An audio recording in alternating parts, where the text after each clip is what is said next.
asked a question. There's not been a single question about tax. And I am shocked. I'm literally shocked. This can't be the only hustings where we have not talked about tax. No, I think that's HS2 is having a devastating effect in Staffordshire. And Andrew Stevenson's actually been to our farm. I know farmers that have no income whatsoever. They've had land compulsory purchase, and yet they're not getting paid. They're getting no money. We've been waiting years for money to build a new house. We're getting nothing. What are you going to do about it? What are you going to do about the effect on Staffordshire and everywhere else and the billions it's costing this country?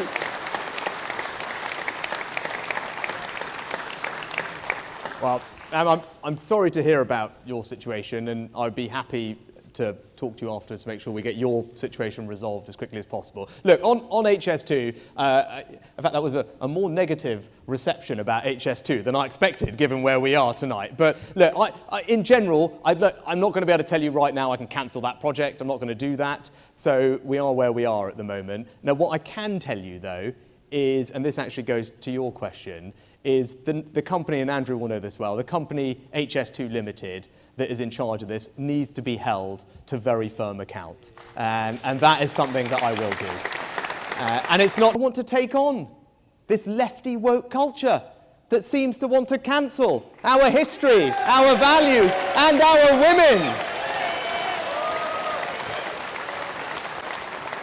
And it's why I want to make sure that we keep our communities and streets safe. So it is remarkable that right here we have a Labour Police and Crime Commissioner who seems to be spending more of his time trying to find ways to make it easier for people to take illegal drugs rather than actually tackling crime.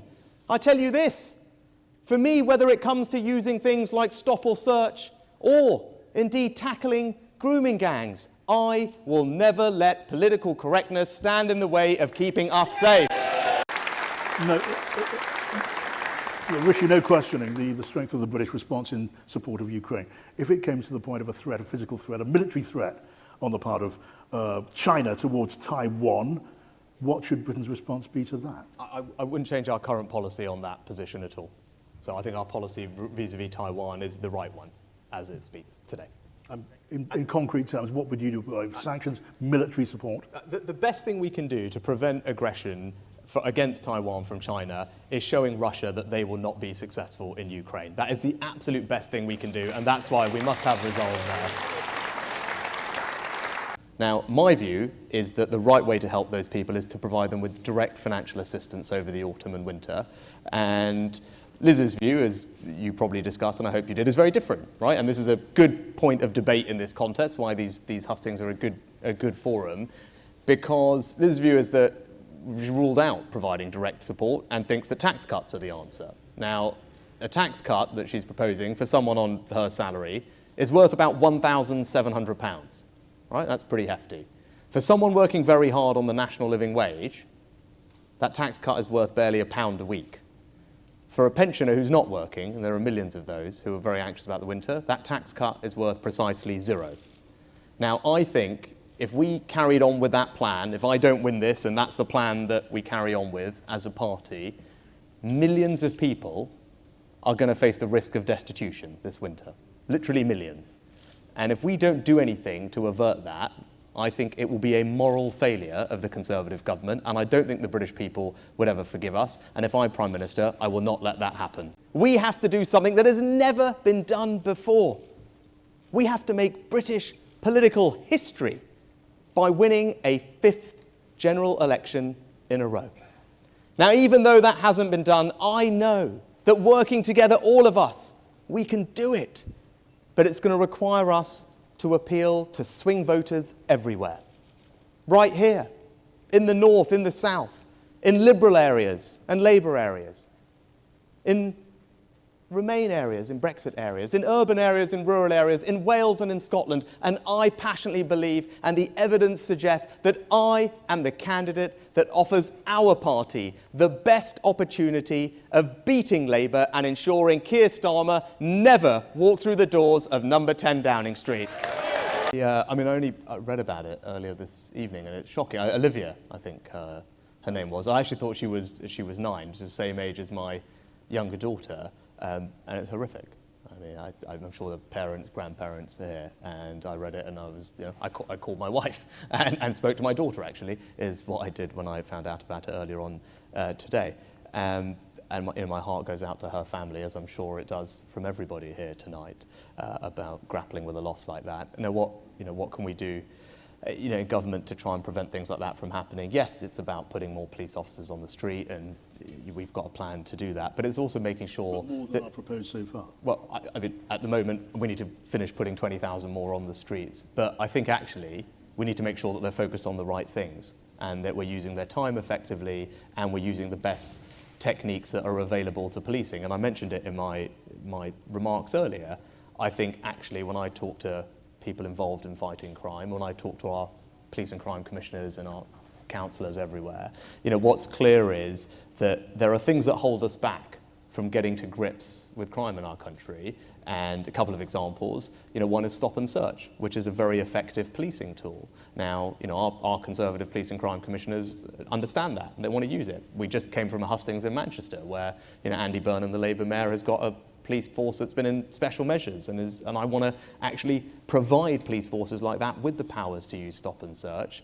Similarly, I mentioned grooming gangs, and I think it's another thing that has affected young children as young as Olivia and my daughters for too long. It's very pervasive in our country, and if I'm fortunate to win this, I want to do something to tackle that pernicious crime. And as I said earlier, I will never let political correctness stand in the way of keeping our country safe. That's kind of Prime Minister I'll be. Cause about may or may what happen. It's not a great stretch, Rishi, well, because from that to that. I think what I'm focused on doing, and actually why we're all here tonight, is to figure out whose plan is the right one to take the country forward at what is a really difficult time. And I'm going to spend every minute I've got tonight talking to the 1,500 people that are here, as I'm doing every day, 5 or 6 times a day, talking to our members across the country, because you're acting like this is already over, and it's not. I'm going to fight hard for every vote, and I'm going to keep talking about my plan. Now, we all, as Conservatives, know that we don't measure our success by how much money we throw at things. And if we want to be able to credibly cut taxes, and I do, I want to cut all your taxes, but there is no one who can sit here and credibly tell you that they're going to cut your taxes responsibly unless they've also got a plan to reform the NHS to make it more efficient. Because if we don't, it will continue to gobble up every single pound that everyone has, right? And it's not enough just to say that and say, oh gosh, yes, there's too many bureaucrats in the NHS, everyone will clap, great. Like, we need some practical solutions, right? So yes, this is one, because you know why? 15 million appointments last year missed. Not just at GPs, but let's talk about why this is a prize, first of all, to go after. Not just at GPs, but hospital doctors too. 15 million, right? That's not right. Doesn't value our doctors, deprives people of the care they need. And if we can get this right, it's not about making money from charging, it's about changing the culture in this country so it's not acceptable, right? Now, if we get it right, it means a few things that we need to get right. I'll give you a few things. Not only, of course, we need to provide short-term support for people, but that's only short-term. We need to make sure we don't have to deal with this problem again. So we need better energy security here at home, reduce our energy dependence. So I want to absolutely turbocharge our programme of energy efficiency. Because at the moment there are millions of homes that could benefit from loft insulation, cavity wall insulation, smart controls.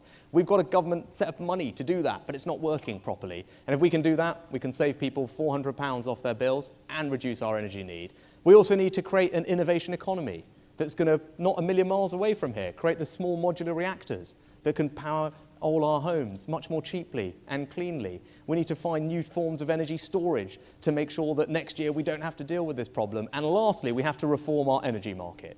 Now, what I've been very clear about is that we're all paying far too much for our electricity at the moment for reasons that we haven't addressed, because the electricity providers get to charge us a very high price based on what's going on in the natural gas markets. That's wrong. I would change it. They've done it in lots of European countries. We're behind, and as Prime Minister, I'd fix it so that you and all the businesses can get cheaper electricity as soon as possible, because that's what our country needs. A question.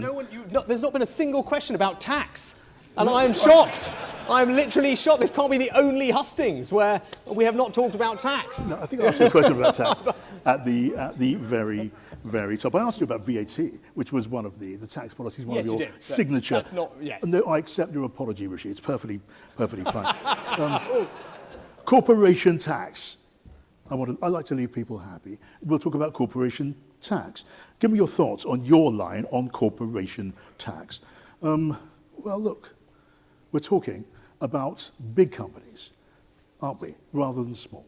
Right. So, look, many of you would have heard that I want to put up corporation tax, and I'm sure when Liz was here and she said she would scrap that, and you all probably clapped, and that's fine. But let me explain why those of you that are clapping are, in my view, wrong. Right? So let me explain what is happening. So, yes, corporation tax is going to go up next year.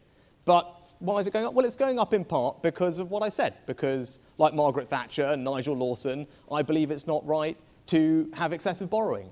Right? I don't think it's right to spend money on public services and not pay for it and ask our kids and our grandkids to pick up the tab. Right? I don't think that's a moral thing to do. It's certainly not a responsible thing to do. Right? So, but three things you need to know. Three things about this that you need to know. Right? Number one, we will still, after this increase, have the lowest corporation tax rate in the G7. So the large economies that we compete against. America, Canada, Germany, France, Italy, Japan will have the lowest. Broaden it out to the 20 largest economies in the world that we compete against. We're going to have the fourth lowest rate. So point number one, this is an internationally very low rate. No one can say otherwise, right? Point number two, this only applies to the largest businesses. 70% of UK registered companies won't pay the increased rate. They're exempt. They're going to pay a small profits rate because I want to support small businesses. My mum ran a small business. I know what it's like, and we are the party of small businesses. So that's point number two, right? Point number three. Now, point number three, and this is the most important point, right? This is the most important point.